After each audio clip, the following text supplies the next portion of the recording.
Hi, welcome to Academic Market Insights. I'm Dr. Russell Rhodes. I'm joined by Dr. Larissa Demiak, who is going to do the majority of talking today. We're going to talk about the Z-score, one of those things that maybe you had to learn when you were in college, and you remember it sorta.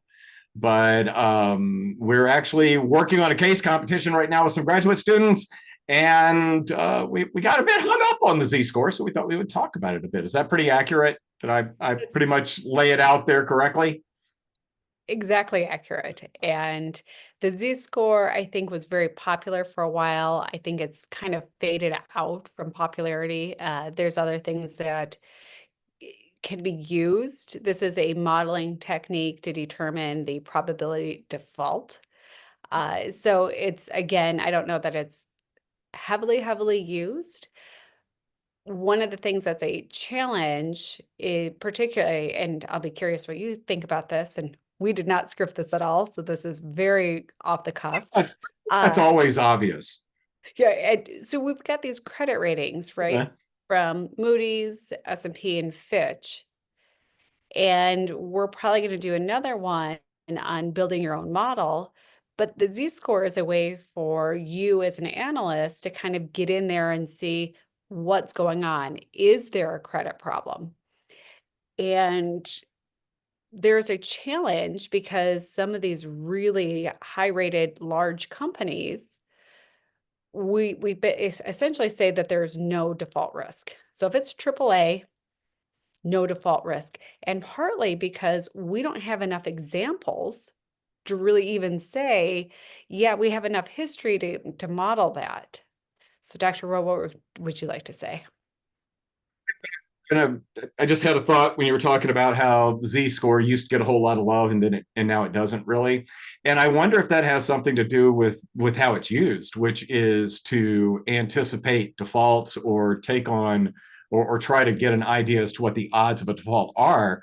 Uh, we've been in such a low interest rate environment until about the last 6 months, and we're sitting here in January of 2025.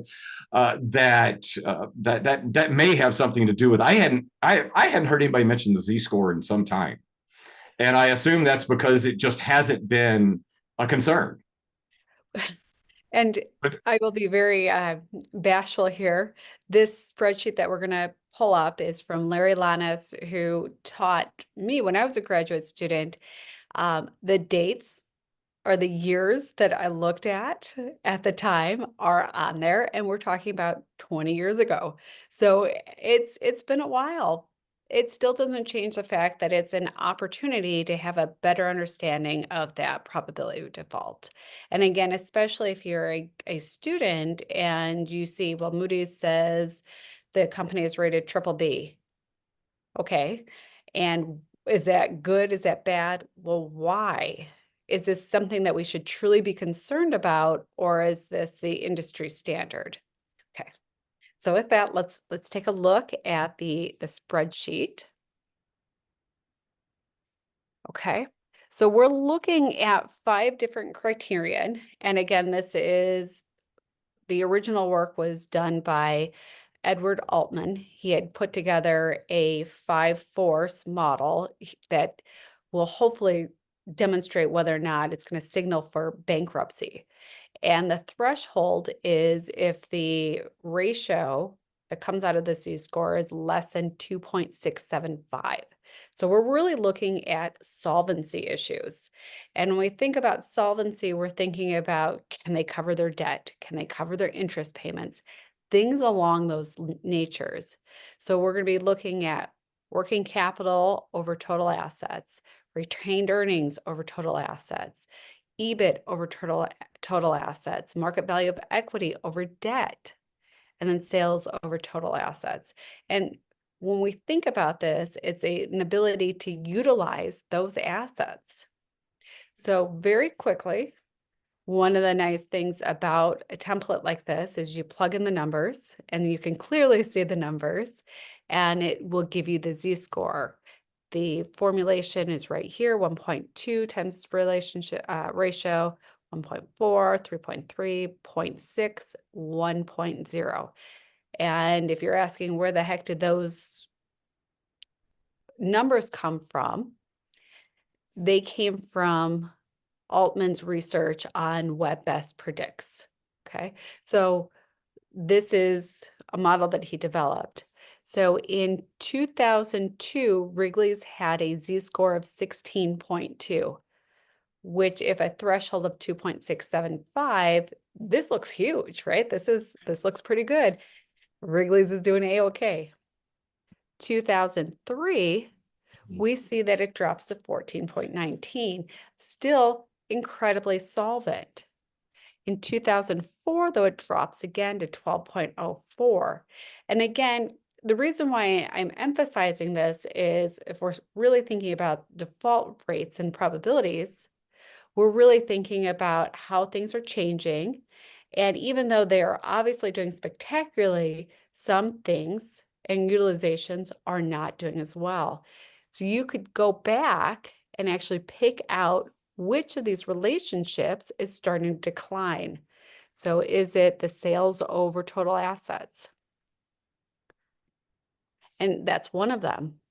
So that has declined. It went from 1.3 to 1.2 to 1.15, right? So you can start to track these, and this will give you a better idea of what the company is doing and the impact on their solvency.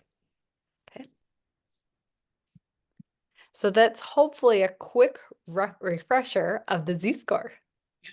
I'll tell you, I really liked the little color. I love color coding on spreadsheets that make things easier. And I love how the things that were linked to each other had their own little color there. So it made it, when you throw, a couple dozen numbers out at people, sometimes you can get lost trying to look up. But that spreadsheet was kind of awesome because you knew total assets are in there 4 times. Right. And you know exactly what, where that's linking to.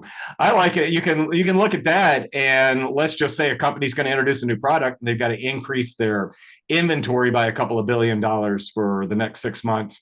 You can throw that into the working capital and get an idea of how much more risky the company is because they're doing something along those lines. Right. So that's kind of it. I like that because you can play with the numbers based on maybe things companies say they're going to do as opposed to what they've done in the past. And I'm so glad you mentioned that because we're hopefully going to do another video on using a risk neutral binomial tree to do some modeling, which would allow you to ask that question, what would happen to the solvency if we started changing some of these numbers? And we can use a risk neutral methodology for doing that. Yahoo! Exciting. And again, I'd like to thank Larry Lannis because that was his spreadsheet that he developed. So Larry, if you're watching, thank you very much. And with Well, that, did you have something else? well, you go ahead and take us out. You're better at it than I am. Well, You're with that, friendlier. thank you so much for joining us for our Z-score analysis. If you enjoyed this video, please hit like and please hit subscribe. Also, again, this is a very different format for a video. If you liked it, please give us some constructive feedback so we can make this better and better accessible for you. And with that, we look forward to seeing you next time. Thank you. All right. Thank you.